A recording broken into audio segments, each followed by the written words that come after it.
A prece hoje vem de Meimei, lá da obra Deus Aguarda. Prece do entendimento de Meimei. Agradeço as bênçãos que me deste, sem que eu soubesse compreendê-las. Supliquei-te defesa e determinaste que forças contrárias ao meu reconforto me atingisse o espírito e o ambiente em que me encontro, obrigando-me a longo esforço para criar refúgio e apoio para quantos me confiaste ao amor. E apenas depois de observá-los felizes é que reconheci comigo a alegria de todos eles em forma de segurança. Obrigado, Senhor, porque não me doaste aquilo que eu precisava segundo as minhas requisições, e sim de acordo com as minhas necessidades.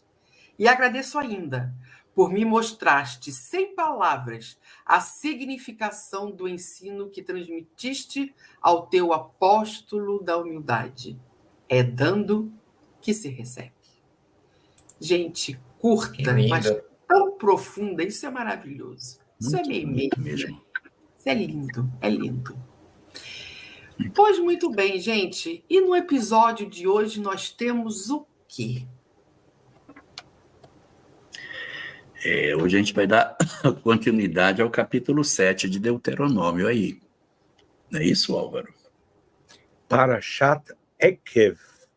Nós mudamos a porção semanal. Nós estamos na Parashat Ekev. Ekev, que dá origem ao nome de Yaakov, Jacó.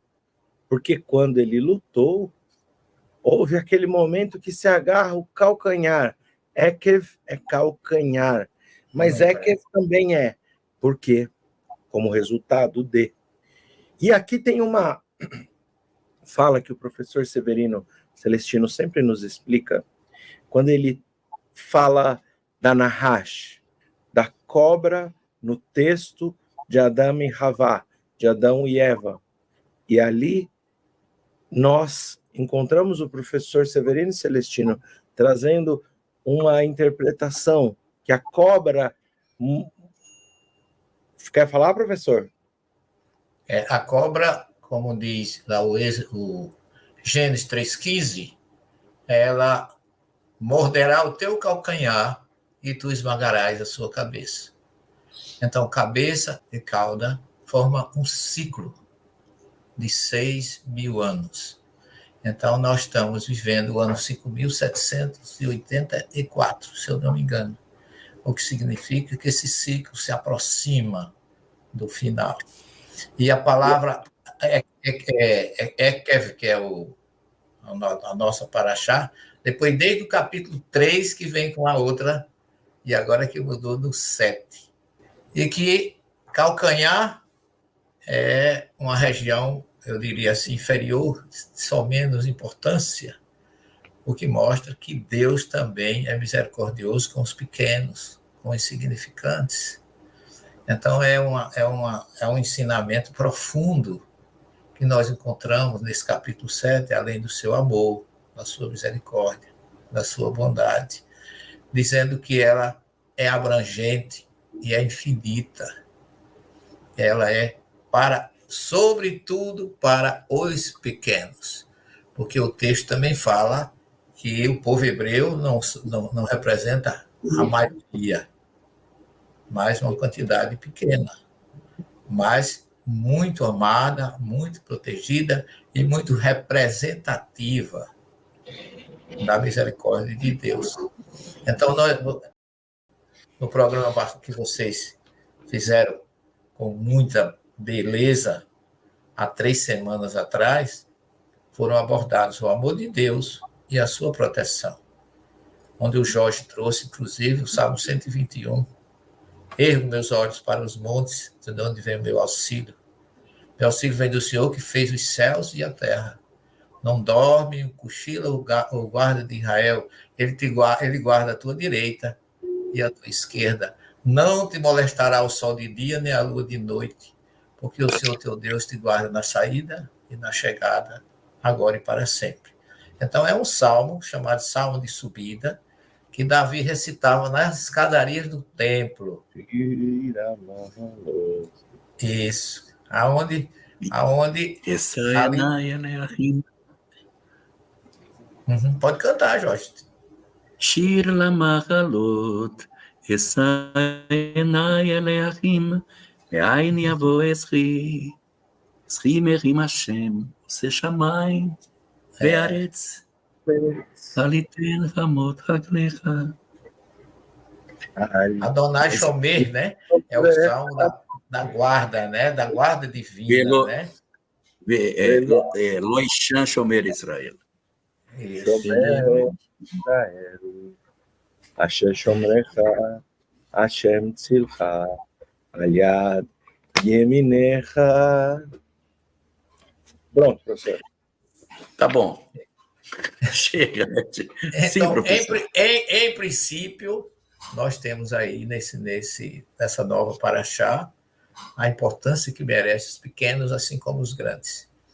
E ainda nesse mesmo salmo, ou melhor, nesse mesmo capítulo, nós podemos relembrar o Evangelho de Lucas, na oração de Zacarias, quando ele diz lá que a aliança, onde Deus fez promessa aos patriarcas, que ele lhes seria por escudo, irá servir de argumento a oração de Zacarias, quando João nasce, até ele poder, porque onde ele pôde falar, né, para pedir a Deus um Salvador poderoso da casa de Davi, a fim de libertar os judeus do jugo do estrangeiro.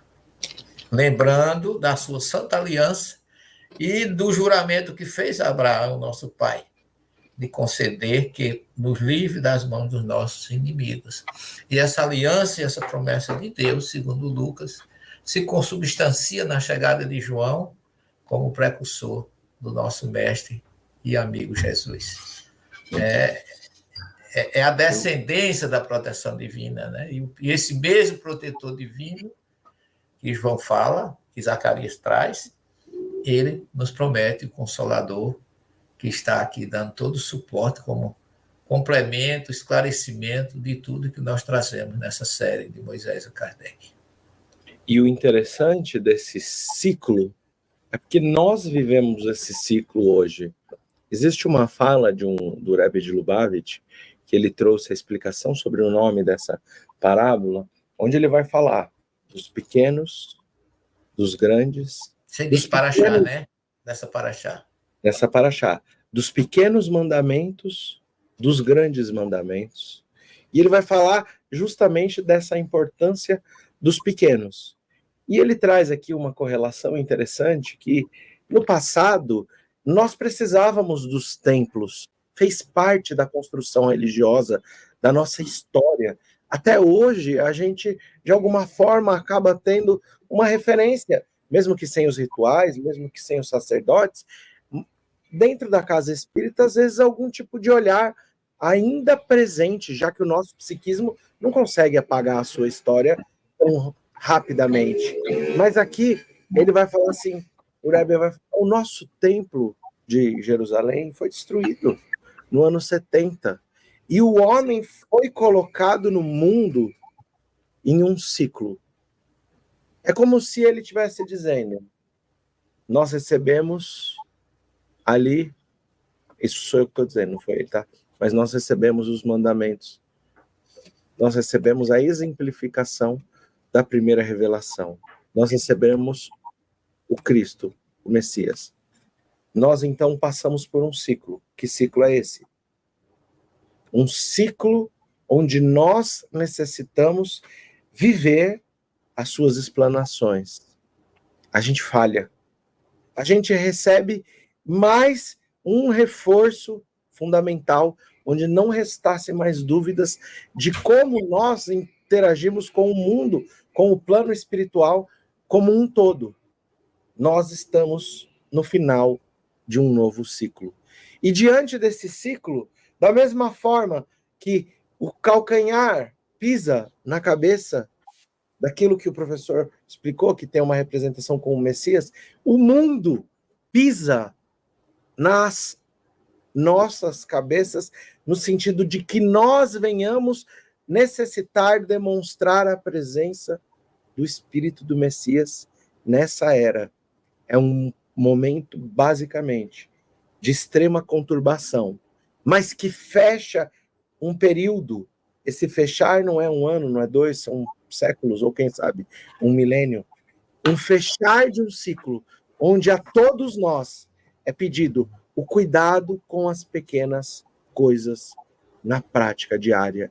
Nós não mais apenas necessitamos ser os religiosos que frequentam os templos para os serviços ritualísticos, mas o processo gradual de desmaterialização dos templos é o processo de interiorização e de entendimento de que o maior de todos os templos se constrói no coração.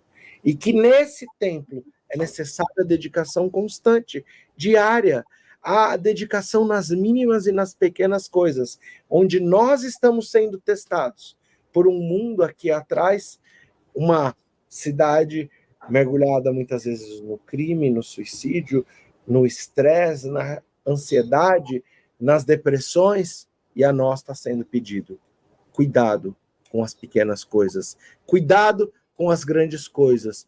Agora é o momento de se colocar a dedicação constante. O que foi que nós encontramos na última quinzena, não na última, há 2 quinzenas atrás? Nós encontramos o povo de Israel adentrando a terra prometida. É como se nós estivéssemos aqui exatamente como o povo de Israel, com Moisés, sob a voz dos Espíritos, narrando os nossos deveres diante de nós mesmos, diante da nossa família, diante da educação na nossa sociedade, diante de todo o processo em que nós vivemos. O que nós enxergamos logo à frente, na Terra Prometida. Nós estamos de cima do monte enxergando a era da regeneração. Nós estamos no exato mesmo momento, parabólica e comparativamente, trazendo um paralelo. E nós olhando o mundo já de regeneração, falando, Elahá, as guerras já irão ser exceção. Os conflitos, professor, não serão mais presentes com tanta constância nos lares. Os homicídios, os tóxicos, as drogas, todas essas, a desvalia da vida, tudo isso, a gente vai viver um momento de regeneração da educação, dos princípios religiosos, do propósito da política, como o Dr. Bezerra dizia, política é a arte de fazer o bem a todos, como disse o Dr. Bezerra, mas será verdadeiramente assim o propósito? Nós viveremos uma nova era, e a gente está ali, vamos dizer, alguns séculos, e séculos é muito pouco, olhando, espiando, e o que está sendo pedido a nós, os trabalhadores da última hora, essa sequência, esse progresso, essa continuidade. Então, quando a gente vai para o capítulo 7, versículo 12 ao 14, 15, até o 15, depois que o Elahá falar, a gente pode adentrar a isso, a gente vai ver recompensa do cumprimento dos mandamentos. Então é como se a gente estivesse falando assim, olha, vamos entender nos nossos dias. Vocês já receberam as instruções dos Espíritos. Vocês estão enxergando a Terra Prometida. Prossegue, vocês vão entrar, muitos não vão. Haverão os Espíritos transmigrados. Mas para quem cumprir os mandamentos divinos, existe uma recompensa. Então, vai ser sobre isso a primeira parte. E aí eu passo para você, Elahá. Opa, essa questão do calcanhar me lembra o nascimento de Esaú e Jacó. Uhum. As crianças lutavam no ventre para quem é que ia ser o primogênito. E aí, quando as parteiras viram que estava uma confusão danada, porque os dois estavam brigando dentro da barriga da Rebeca, a parteira tem a ideia de amarrar um pano do primeiro que colocasse o braço para fora. Aí um colocou o braço para fora, ela agarrou e amarrou um paninho no braço. E daqui a pouco, eles saíram do ventre e quando saíram, Jacó saiu agarrado no calcanhar de Esaú, ou seja, eles estavam ainda lutando e ele ainda saiu agarrado no calcanhar. Aí o nome de Esaú tem a ver com o calcanhar, não é? Jacob. E aí, Jacó. e Jacó, Yaakov é que tem Yaakov, o calcanhar, que vem de Ekev, que é exatamente a Paraxá. uhum, E Jacó, na verdade, quando luta com o anjo, se torna Israel. Ele muda o nome Israel. para Israel. É o que a gente está vendo aqui. É tudo a mesma história. É narrada de diversas formas, explicada por diversos prismas. Não, eu quero falar um pouquinho para minha conterrânea, Ana Costa, que é o seguinte, né? Está falando de Paraxá, ela pode estar confusa porque está vindo pela primeira vez. O que existe em termos de estudo da Torá? Toma-se a Torá e divide-se a Torá em porções para ser estudado toda a Torá no curso de um ano. Cada porção em hebraico chama-se Paraxá. Então, nós estamos hoje começando uma nova porção. No mundo inteiro, nesta semana, quer dizer, não, estou falando bobagem. Eu não sei se é esta Paraxá da semana, mas no mundo inteiro, a mesma Paraxá é estudada em todas as sinagogas. Não estou dizendo que é essa aqui, não. No mesmo Quem está há período, 4 anos estudando a Torá, já era para ter terminado ela 4 vezes, mas seria isso, né? É a porção semanal. Então, a porção é semanal e a porção que a gente está vendo é Ekev, que tem a ver com essa questão aí do calcanhar. Ela vai até o capítulo 11 do livro de Deuteronômio. E a gente está começando ela hoje, não sei quantas semanas a gente vai levar para fazer os pontos mais importantes que a Paraxá possui. E aí eu quero tranquilizar esse livro, né? A gente está na Paraxá Ekev e vai ler a atual Paraxá que nós estamos. Mas no 12 a gente vai entrar em Ekev. Isso. Então, eu quero tranquilizar a todos, porque a gente nunca esgota o estudo das Parashot, porque os rabinos estão estudando isso há milênios, e todos os anos eles estudam o mesmo texto e encontram um pelinho. Olha aqui, tinha um negócio que eu não tinha visto. Todo ano eles revisam o mesmo texto, a mesma porção, e enxergam coisas diferentes, e ano que vem vai repetir tudo de novo. Isso que é bonito. É bonito, né? Oi, Lahá. E essa semelhança, né, com o momento vivido, com a transição planetária e descrito, né, o adentrar, é um paralelo interessante, né, que traz assim uma condição atual, né, para o texto bíblico. Uma forma de expressão interessante. Quer comentar alguma coisa, professora? Podemos ir para o 7:12? Não, eu gostaria de comentar ainda alguma coisa nesse Paraxá e na serpente, que ficou para fechar a questão do ciclo, né? Em todas as civilizações do planeta, a serpente sempre foi símbolo de sabedoria, sempre foi símbolo de esperteza. É tanto que Moisés disse: a serpente, a mais astuta dos animais, né? Quando ele se refere a ela. Porque ele está dizendo que ela é sábia, ele está na linguagem dos países, como egípcio e outras civilizações. Os gregos têm a serpente como, né, as pitonisas e etc., que a gente conhece todos esses oráculos, essas histórias, né? Como sabedoria, exemplo de sabedoria. E quando você estuda o Gênesis, parece que a serpente foi símbolo de desgraça, veio trazer derrota, veio trazer a queda, e não é bem isso. A visão tem que ser muito mais de sabedoria mesmo, e não simplesmente de alguém que veio provocar a queda do homem. Porque a serpente foi quem trouxe a oportunidade de Eva saber o que era certo e o que era errado, discernir o bem do mal.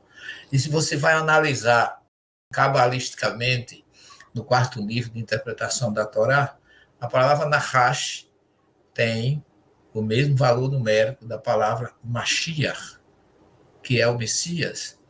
Então, a gente tem que deduzir que a serpente, na verdade, a história de Adão e Eva, representa a consciência messiânica em nossas vidas.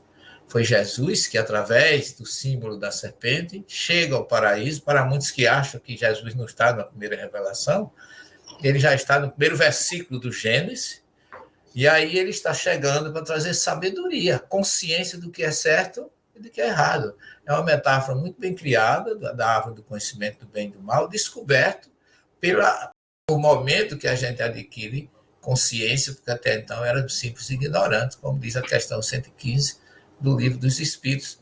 E a serpente foi que veio trazer essa consciência, simbologicamente, crística em nossas vidas.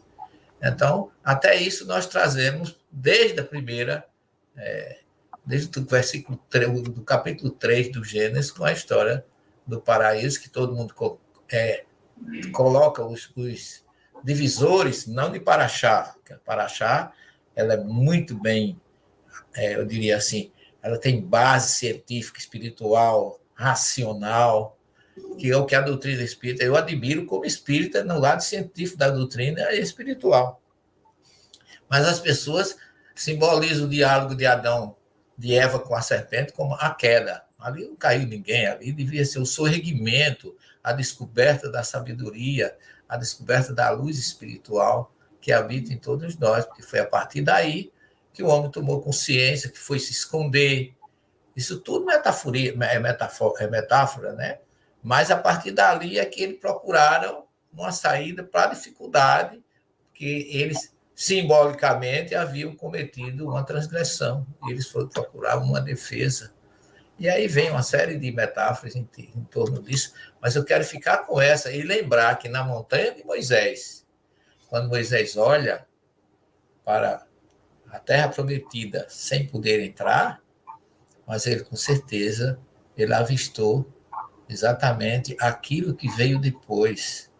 Jesus chegando, indo buscar ali naquela região, é bem visível lá do Monte Nebo, Jericó, por exemplo, onde ele foi buscar Zaqueu, odiado, escanteado, discriminado, para descobrir, como você bem colocou, pela sua autoconsciência, né, pelo despertar da promessa que ele fez de dar o quádruplo a alguém que ele, por acaso, tivesse enganado depois de ter dividido com os pobres metade dos seus bens.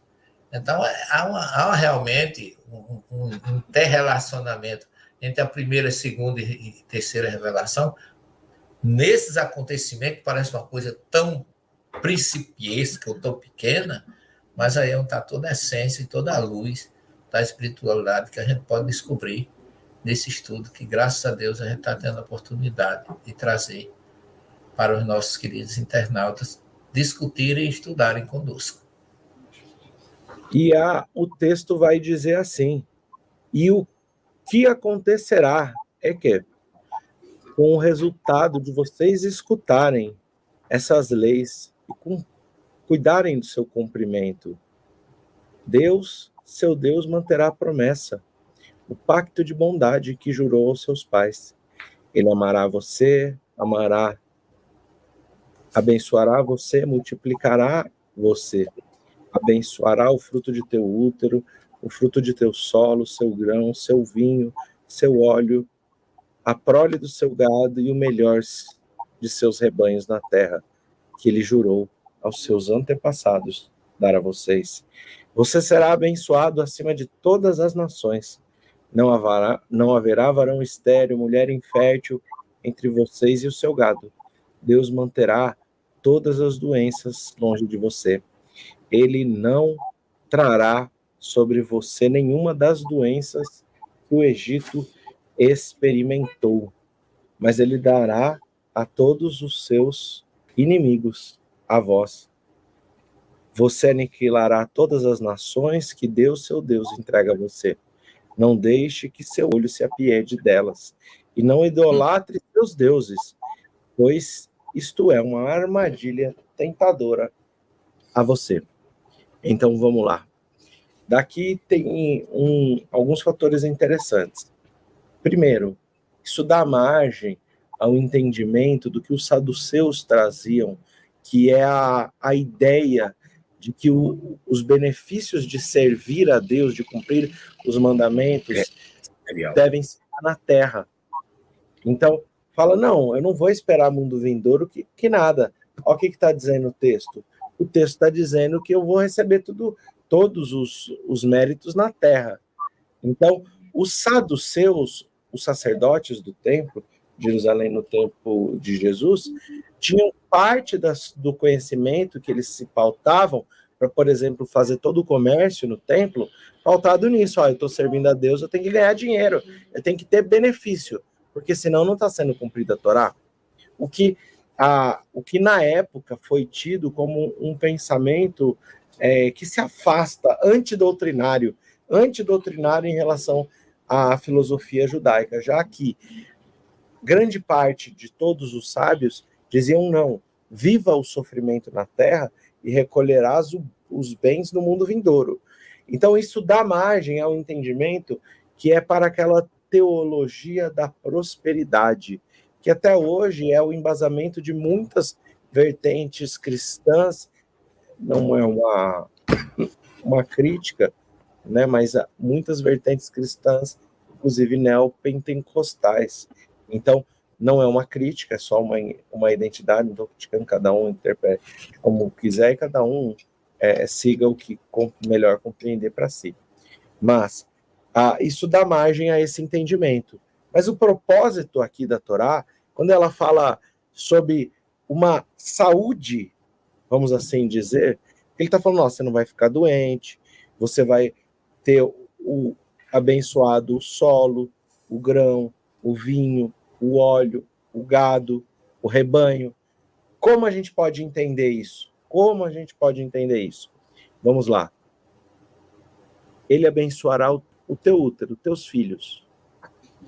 Elahá, espíritos difíceis podem ser abençoados em um lar onde recebem o amparo e a tutela do cuidado espiritual na educação moral, mesmo que permaneçam rebeldes, mesmo que o livre-arbítrio seja mantido. Eu te pergunto, a educação moral é uma forma de bênção quando em um lar, mesmo com filhos rebeldes? Se não for assim, como que eles vão se transformar?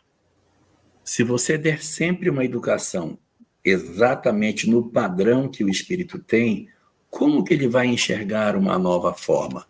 Então, você tem sempre que oferecer uma educação acima daquilo que o espírito já compreende, para que haja uma movimentação dele em termos de pensamento.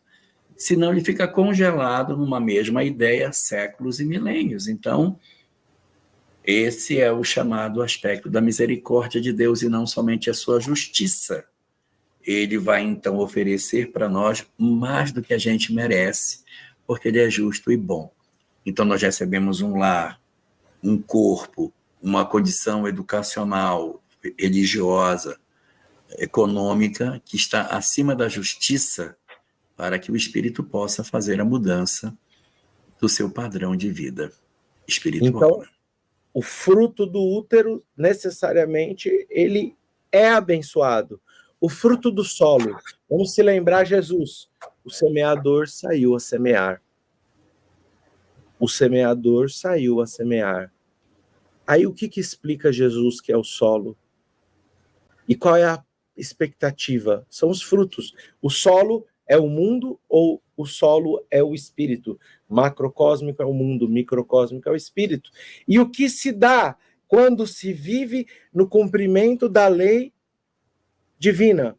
Há frutos maravilhosos, tanto no mundo, pensando na transição planetária, tanto em meu espírito, pensando na minha transformação. Os seus grãos, quais são os 2 grãos trazidos nas primícias? Trazidos 2, trigo e cevada. O trigo ele precisa ser processado, ser moído, e ele é a representação do alimento mais nobre da alma.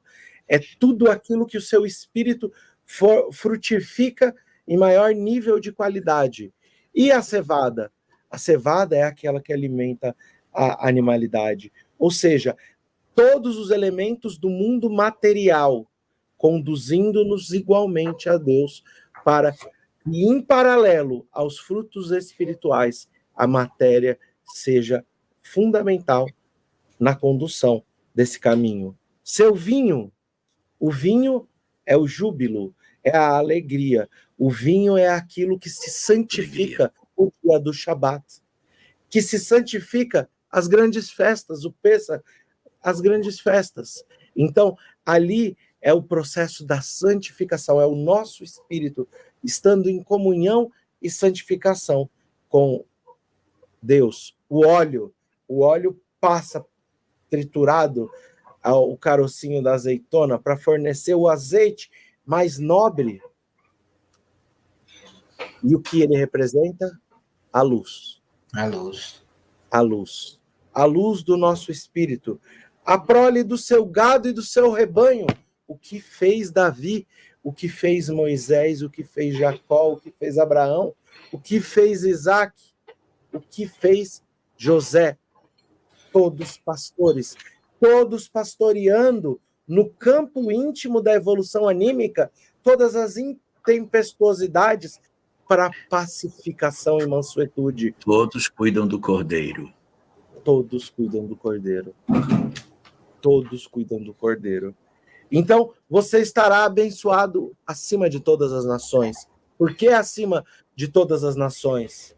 Porque o povo de Israel, como diz o Espírito Mordecai, carrega o frontispício de luz, que é a primeira revelação para que o mundo pudesse, a partir da manutenção dessa revelação, viver, então, aquilo que foi realizado por Paulo de Tarso, o casamento entre as nações, os povos, e essa verdade espiritual.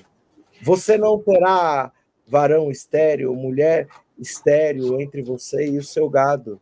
Ou seja, não haverá aquele que viverá os valores da transmissão dentro do seu lar sem que acompanhe o êxito, mesmo que os olhos não enxerguem, a educação transmitida aos filhos em uma encarnação, em respeito ao livre-arbítrio. Deus não violenta corações, mas aquele exemplo nunca se perde. Vejamos Alcione, vejamos Lívia Lentulus. Deus manterá todas as doenças longe de vocês. E aqui eu vou usar um recurso didático. O Ilahá vai morrer de ciúmes do meu recurso didático. O que é esse recurso didático? Nós temos um corpo físico aqui na frente. E nós temos um corpo espiritual em outra dimensão. Vocês não estão vendo porque está no corpo, porque vocês estão vendo só a dimensão do corpo físico. Mas dá para ver um pouquinho da aura dele aqui, né? Amarelinha de vez em quando. Dá para ver um pouquinho da aura. O que significa isso? Emmanuel nos diz no livro Pensamento e Vida: nem todas as doenças têm suas origens no plano espiritual, mas todas as doenças possuem agravamentos com a mente, com o reflexo da mente.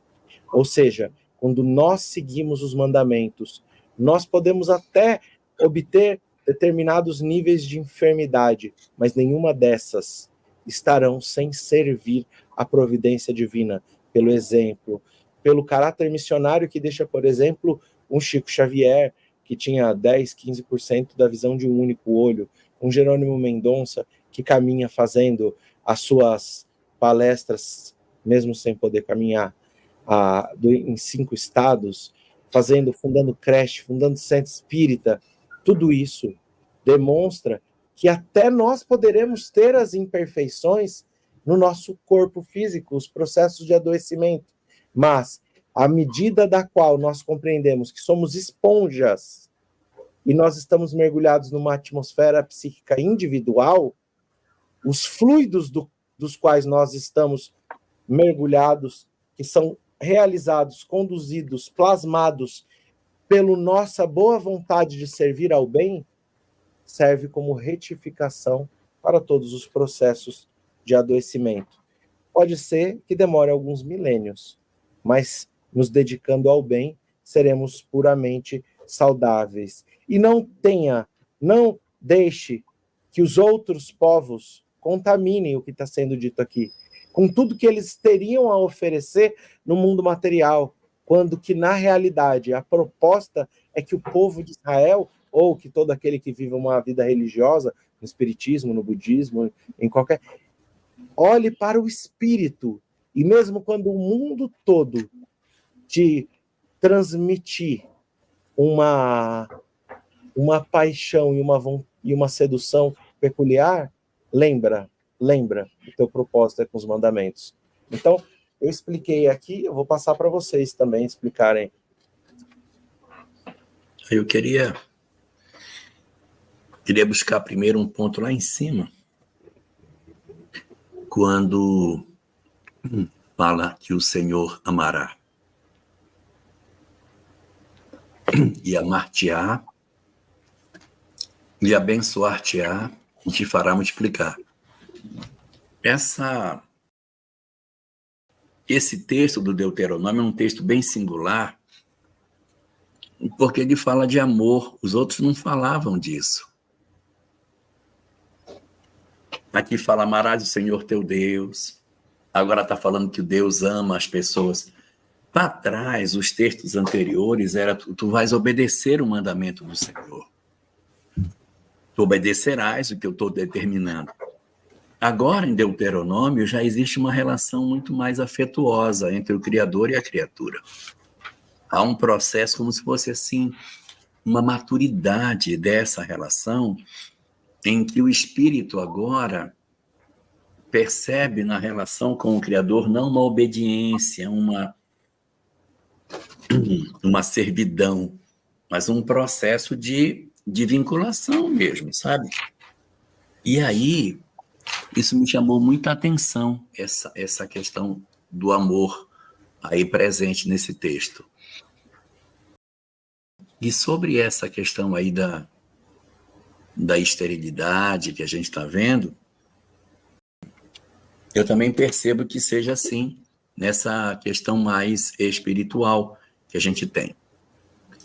Eu queria fazer um destaque. Hoje, 2024, né? 24, a ideia do Deus único, ela já se espalhou sobre o planeta. A ideia do Deus único, ela já contaminou, digamos assim, boa parte do planeta. Mas Israel era o único pontinho, e põe pequeno esse ponto, para falar do Deus único. Todos os demais povos antigos eram todos politeístas. E assim, a gente até poderia imaginar, não, mas o politeísmo, o monoteísmo chega e os outros povos então se convertem. Ninguém se converteu, cara. Ninguém absorveu a ideia. Então, eles eram detentores realmente de um conhecimento incrível, que era a ideia do Deus único, que poderia mudar todo o conceito do homem sobre a vida. Sair dessa ideia de muitos deuses e que cada um é uma fonte diferente. Não, é um Deus único. Isso aí é um avanço no entendimento da vida muito grande. E se por algum motivo esse povo fracassasse, ia se colocar a perder todo o investimento feito desde Abraão. Era um trabalho grande que tinha sido feito.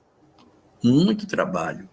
E resultado, eles dizem aqui, tu serás abençoado, não é? Bendito serás mais do que os outros povos. Estou vendo aqui no Esperanto, para ver se confere. E é isso mesmo, tu serás bendito dentre todos os povos. E não existirá em ti homem estéril ou mulher estéril, até mesmo entre os teus animais. Então, há uma promessa de saúde, uma promessa de fertilidade, uma promessa de um monte de coisa, que aí, professor, a gente vai entender a dor de Isabel de não conceber, que foi a mãe de João Batista. A mulher que tinha o ventre estéril, aquela mulher hemorroísta também, certamente aquela mulher também não engravidava, né? Não podia ter relação sexual, né? A Dodiana, né? A Dodiana, esposa de Elcana, que foi orar no templo no tabernáculo de Shiló, que então, criou a famosa oração em bochicho, né? A mãe de Samuel, aquele que ungiu Davi, que ungiu Salomão foi ungido por Natã. Então você vê o quanto que está enraizado no pensamento judaico, isso. Outro dia, falando com meu sobrinho, filho do meu irmão, que mora em Israel, são todos judeus e tal, né? E eu perguntei assim, e aí, que tal? Vocês já têm filhos? Aí ele me respondeu, não, nós ainda não fomos abençoados com filhos. Foi a resposta que ele me deu. Não, tio, não fomos. Agora já foram abençoados. Com 2. Tiveram gêmeos, mas acho que pediram muito. Pediram demais. Então, essa relação ela é muito importante aí, né? E eu queria só para fechar o meu comentário, quando diz assim, tu consumirás todos os povos, aí parece que é uma dominação de guerra, uma dominação bélica. Mas eu pergunto para vocês, e falo isso do fundo do meu coração, qual o único povo da história que mantém até hoje o mesmo alfabeto, a mesma cultura, a mesma religião e a mesma língua? Só tem um. Todos os demais mudaram. Todos, sem exceção. O único povo que mantém. Então, isso é um convite para não se aculturar. E, ao mesmo tempo, a cultura judaica penetrou todas as outras culturas. A gente tem uma série de práticas que são práticas judaicas e a gente nem sabe. Uma série de determinados comportamentos que a gente tem, que eles advêm de conceitos judaicos. Aí passaram para o cristianismo e o cristianismo difundiu essas ideias para todo mundo. Mas esse comportamento são oriundos dessa fonte aí. Então, os povos, tu vais consumir todos os povos em termos culturais. E tu fica esperto, presta atenção, tá?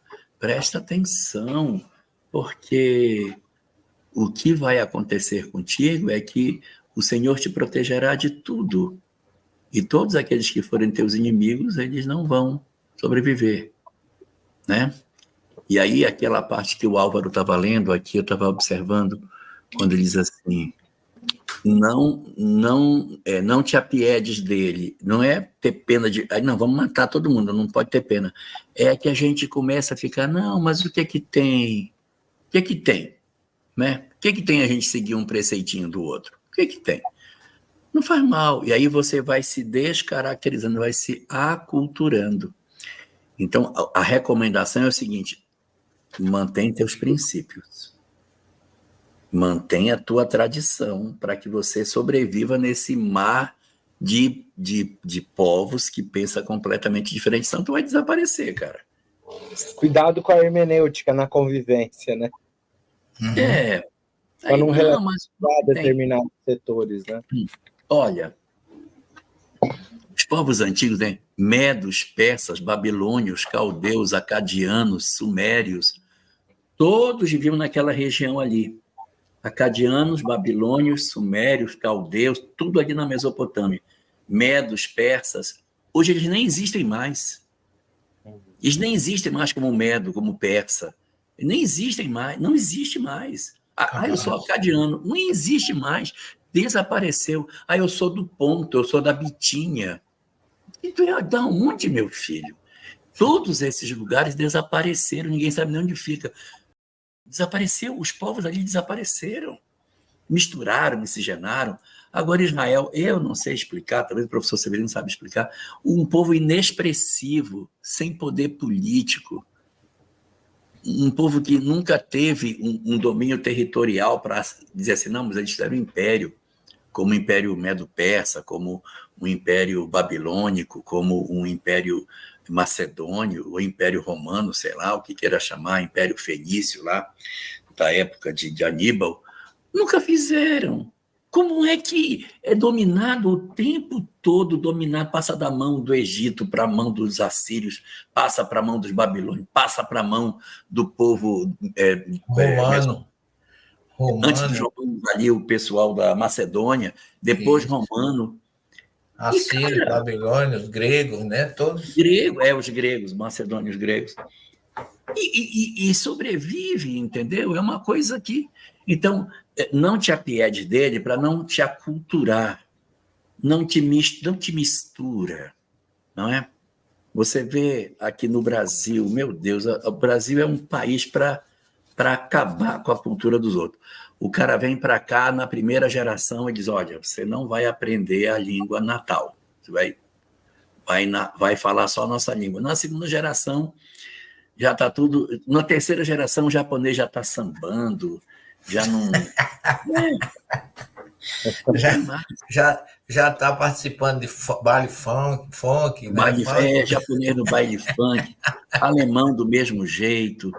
Então, nós não temos identidade. É fantástico que você está colocando, Jorgito. E eu queria fazer mais ainda uma observação. Voltando um pouquinho, quando eu participei do começo do capítulo 7, eu estou chegando agora já praticamente no final, mas tem aqui nos versículos 3 a preocupação. Primeiro, a gente viu aí a preocupação da promessa divina, dizendo que as suas mulheres não serão estéreis, né? Porque você olha para trás e você vê na história do povo hebreu como sofriam as mulheres com a sua esterilidade. Né? Aí começa desde Sara, esposa de Abraão. Né? Deus faz aquela promessa a ele, queria ter um povo, uma nação tão grande como as estrelas do céu, os grãos de areia do deserto, e a esposa de Abraão é estéril. Aí começa aí uma dificuldade, né? Pela promessa. Aí agora, depois de todo mundo conhecer isso, olha, suas mulheres, eu os amo, eu vou proteger, acabou esse problema, não vai ter mais esse drama de esterilidade entre vocês. Agora eu recomendo a vocês uma coisa. Raquel foi estéril, né? Também sofreu muito, né? E Rebeca também, porque Isaac ora para ela engravidar, porque ela era estéril de ventre. Exatamente. E vai por aí, né?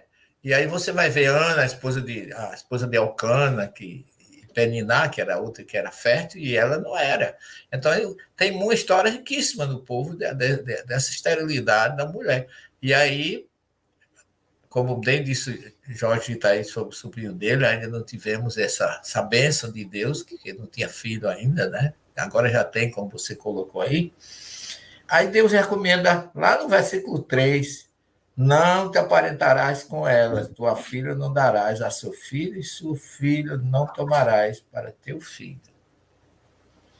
Porque desviará teu filho de me seguir, servirão aos outros deuses. Porque a mulher tem uma influência muito grande na descendência. Exato. Não é? Não importa quem é o marido, a mulher que vai, o homem gera. Por isso que tem o Toledote, que é a geração, mas a mulher concebe. Essa é a questão. Ela concebe e educa. Então, se misturar, vai dar problema. E aí vem Jesus, coisa interessante, complementando tudo isso lá em Mateus 11, 7 a 14, falando de João Batista, explicando toda aquela promessa de que ele é o Elias, que há de voltar, mas ele diz, dentre os filhos de mulher, ninguém foi maior do que João. Olha que coisa interessante. Aqui ele está exatamente fechando essa questão dessa recomendação aqui, que muita gente não nota, no Deuteronômio 7. Por quê? Porque era filho de mulher judia. Então ele está falando dos judeus quando ele se refere a João. Automaticamente.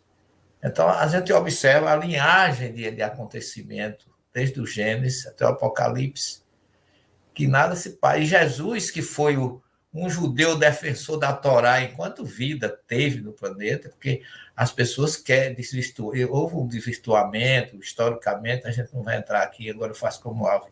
Nós estamos aqui para criticar nenhuma conduta de nenhuma religião, mas Jesus não pregou o cristianismo, ele pregou a Torá.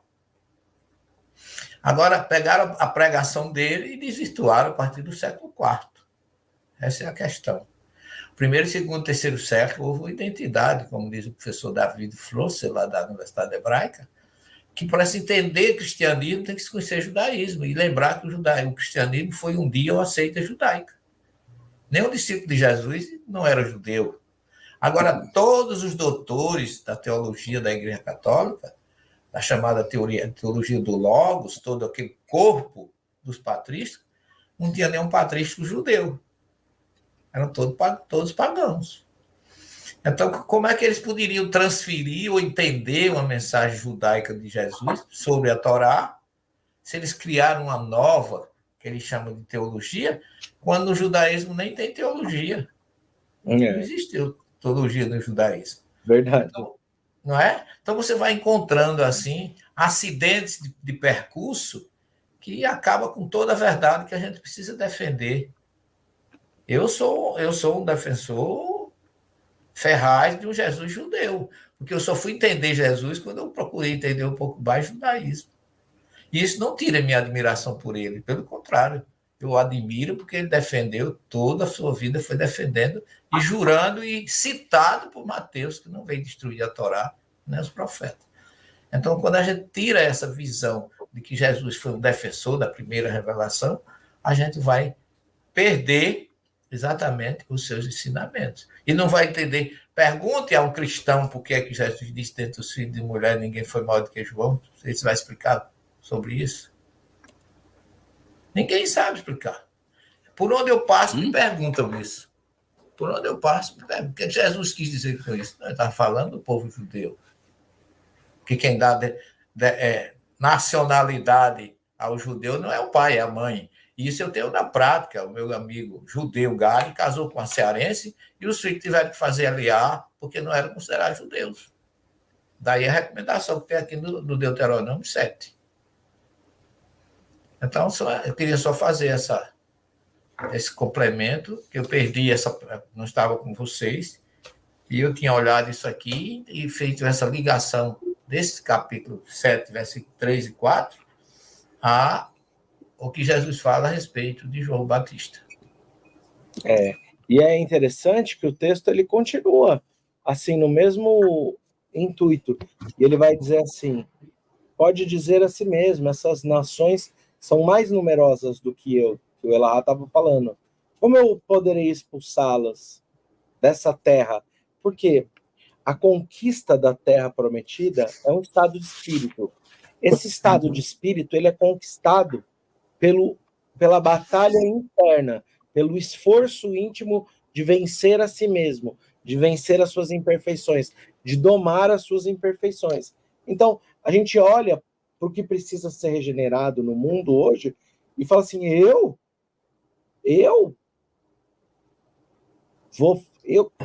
que qualidade tenho eu para transformar o mundo?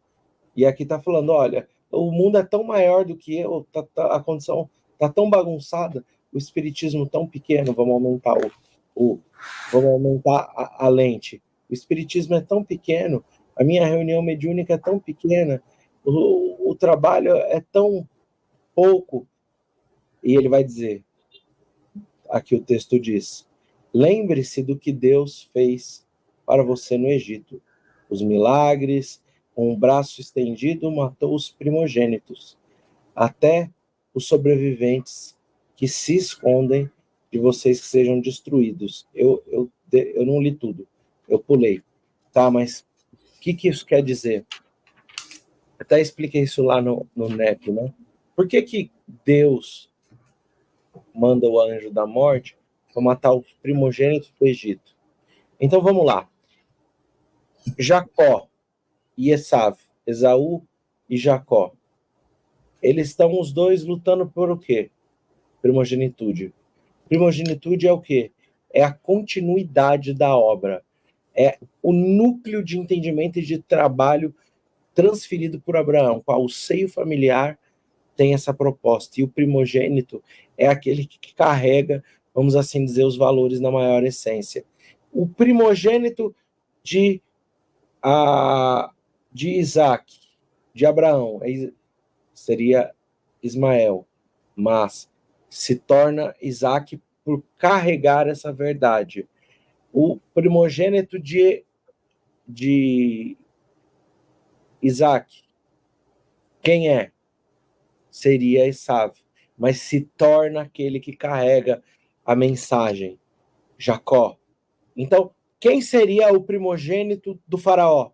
O que defende os valores do faraó, aquele que carrega toda essa verdade à frente. Por que que o anjo da morte mata esse? Lei de destruição. Não está condizendo com os valores espirituais da Torá.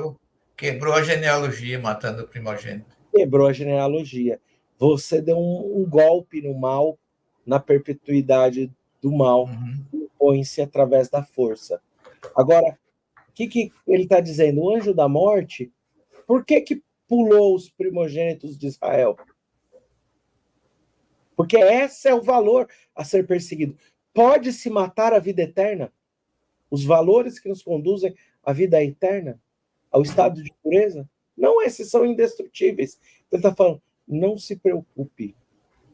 A sabedoria divina encontra meios de transformar os corações, mesmo diante do respeito ao livre-arbítrio. O tempo é precioso recurso pedagógico. E diz Emmanuel, ele existe para que a gente não tenha que viver todas as dificuldades, todas as vicissitudes imediatamente. Então é precioso recurso pedagógico. A proposta, mais uma vez, e ele vai prosseguir aqui, Deus, seu Deus, entregará todos a vocês. Ele as levará à loucura até que elas sejam destruídas. Entregará seus reis em suas mãos, e você erradicará seus nomes de sob os céus. Ninguém se levantará contra você, até você as destruir. O que está querendo dizer? Porque quando a gente pega o capítulo 10 do Evangelho de Mateus, o sermão aos missionários, está falando o interim. Aqui ele está fazendo uma profecia. Aqui ele está falando que a gente vai viver em um mundo regenerado. É isso que a Torá está dizendo, é uma profecia. O que Jesus fala no capítulo 10, no sermão aos apóstolos? Fala, ó, você vai viver a tribulação, você vai viver dificuldade, você vai viver com o calcanhar pisando na cabeça. Você vai precisar valorizar o ideal, você vai precisar lutar dentro de você, você vai precisar de vencer inúmeras batalhas. Mas aqui no final, ele está dizendo, não importa qual é o número de batalhas que você precisa vencer. Não importa quão grandes sejam os seus inimigos, se são povos, se são culturas, se são apenas um gigante filisteu, não importa.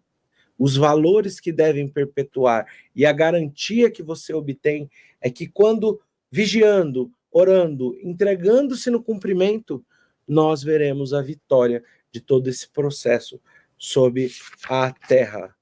Então, eu vou passar para vocês comentarem. Ele dá uma completada, né, no que a gente já vinha falando.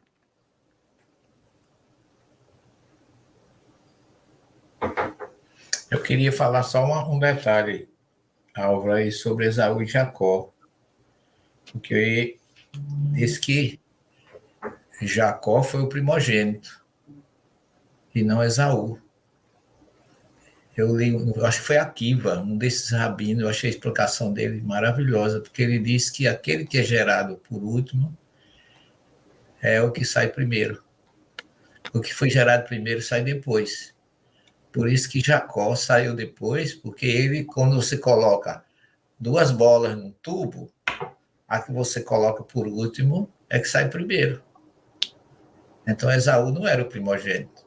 O primogênito realmente era Jacó. Não houve engano. O que Rebeca fez para ele adquirir a primogenitura foi só cumprir aquilo que realmente estava determinado por Deus. Não houve transgressão da primogenitura. Então, Jacó realmente era o verdadeiro herdeiro, por isso que ele continuou sendo. Houve aquela manobra toda, porque ele não era o segundo, ele foi gerado primeiro. Por isso que, como Esaú estava na frente, ele não poderia sair antes, ele tinha que sair depois. Jorgito? Não, meus comentários aí sobre esse trecho eu já fiz, e sempre lembrando, né, que essas discussões sobre destruição é no sentido ideológico, né? Não no sentido de você destruir os povos, mas a ideologia do pensamento judaico se tornar a ideologia dominante. No Ocidente é a ideologia dominante. Na raiz do cristianismo está o judaísmo. Então ela acabou se tornando a raiz dominante. Tanto que as pessoas falam muito a cultura judaico-cristã, porque realmente ela não é só cristã. Se você perguntar para um cristão, experimente fazer essa pergunta. Pergunte para um cristão assim: o que é que o cristianismo ensina sobre a origem do mundo? Aí o cristão vai dizer: que Adão e Deus criou Adão e Eva. Não, pera. Isso aí é judaico. É verdade. Eu quero saber o que o cristianismo diz. Não tem, gente. Não tem. O cristianismo, ele não tem. Por quê? Porque ele se apoia em cima. Se você pegar o Islã tem a história do começo do mundo. Se você pegar todas as religiões védicas, elas também falam como foi a origem do mundo. Se você pegar a mitologia greco-romana, ela fala como foi a origem de tudo. A caixa de Pandora, aquela coisa toda. Uma mitologia riquíssima, né? Todo mundo conta. Mas o cristianismo não tem. Por quê? Porque ele se apoia no judaísmo. É o que diz o professor David Flusser, da Universidade Hebraica. Porque o cristianismo é uma continuação natural do judaísmo. Né? Não tem nem o que discutir. Que espírito, hein? Né? Não é? Por isso que ele é magnífico. Eu tenho uma coleção dele aqui que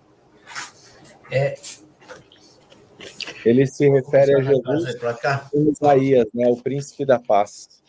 São 3 volumes. O judaísmo e as origens do cristianismo.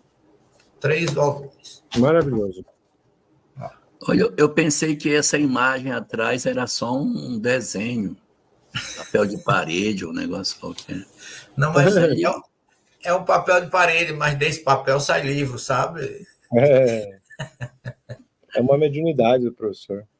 É a mediunidade, né? Ele passa a mão e puxa. Mediunidade de materialização, né? Eu passo a mão e ela chega. Mas é isso aí, a gente não pode fugir dessa realidade, né? Por isso que Kardec, sabiamente, chamou a primeira, segunda e terceira revelação. Aí é mais racional. Gente, vamos encerrando então. Elahá, você faz a nossa prece hoje para encerrar, para a gente ir dormir assim, tão levinho como a gente está agora? Então vamos orar. Senhor, nós te agradecemos as lições que tu nos ofereces. As oportunidades de entendermos a tua manifestação entre nós. A imensidão da tua misericórdia em cuidar para que conseguíssemos trilhar o caminho que nos conduz a ti. Recebe a nossa profunda gratidão e te rogamos que nos abençoes e que protejas a todo o planeta, particularmente os lugares onde a guerra se estabelece, onde as mães pranteiam seus filhos. Que o teu amor tenha misericórdia de todos nós e que as tuas bênçãos estabeleça sobre a terra a paz que nos conduzirá para a transição feliz rumo à regeneração. Obrigado por tudo, Senhor, e guarda-nos no teu amor e na tua misericórdia.